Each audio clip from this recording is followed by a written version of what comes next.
Hello guys. Ang video natin ngayon ay magdidikit tayo ng picture sa Sintra board.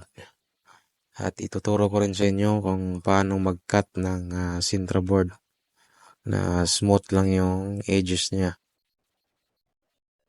Ito na, hagurin lang natin hanggang sa dumikit yung picture.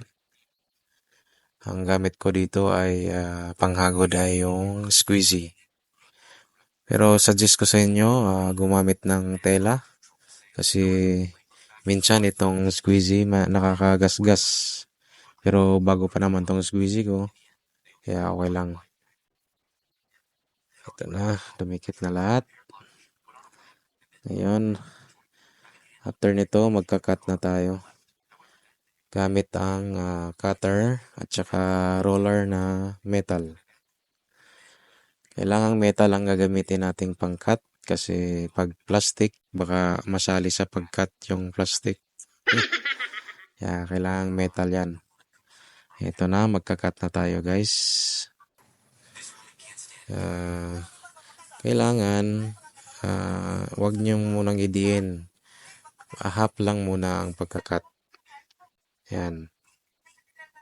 Wag nyong isagad agad. Kailangan paunti-unti. Yan. Tapos yung paghawak, kailangan susundan nyo yung cutter para hindi gagalaw yung roller nyo. Sundan nyo lang yung cutter nyo sa paghawak. Tulad nito. Yan, sa taas.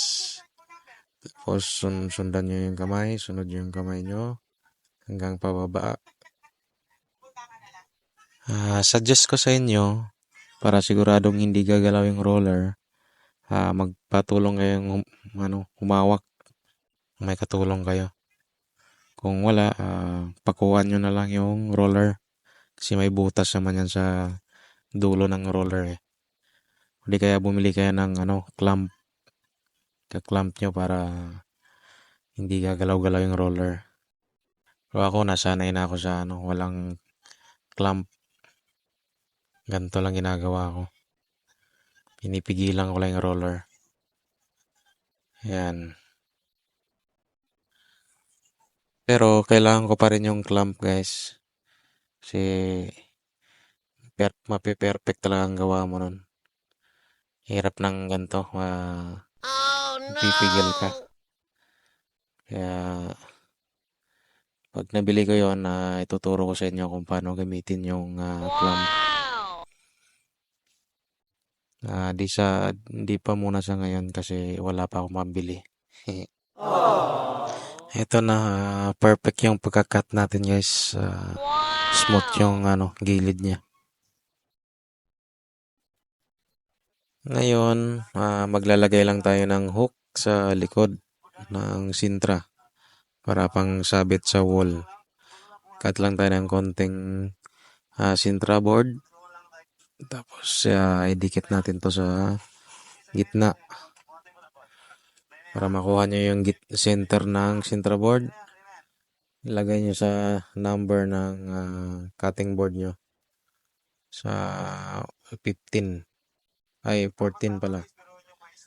28 yung number nitong cutting board ko. So, ang gitna, 14. Ilagay ko sa 14. Ay, sa lipod mo na eh. Ayan. Tapos, teknik ko sa pagdikit, gilid lang. Nalagyan lang ng konti yung gitna. Tapos, gilid na kasi mabilis siyang tumigas yung glue na to. Ayan. Turn ito guys. Patuyuin lang muna. Tapos, lagyan natin ng hook na. Gamit lang ng screwdriver. Ayan. Lagyan lang natin ng screw. Ayan na guys. Tapos na. Pogi. Mr. Pogi oh. Mr. Photogenic pala. Ito naman, Mrs. Photogenic. Ay, Miss Photogenic. Ayan. cut din natin. Kailangan makapal yung cutter na gagamitin natin guys. Huwag yung, kasi nakatry ako dati na mumurahing cutter. Ano siya, malupaypay. Kaya posible siyang tumagilid at lumiko. Kaya kailangan matibay yung cutter na gagamitin natin guys. Ayan. Ayan, tapos na. Lagyan ulit ng hook sa likod. Dikit.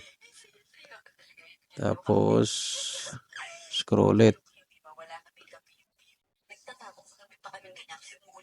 Ayan, to. Fast forward natin guys. Ayan, tapos na. Ayan, ganda oh. Glossy.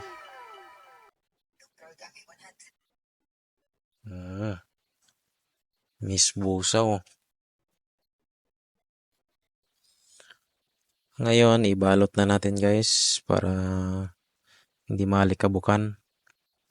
Si Mrs. na nagbalot nito kasi professional to sa pagbalot. Ayan na. Lagyan ng Manila paper. Ay, buhol paper pala to. Ayan. Thank you for watching.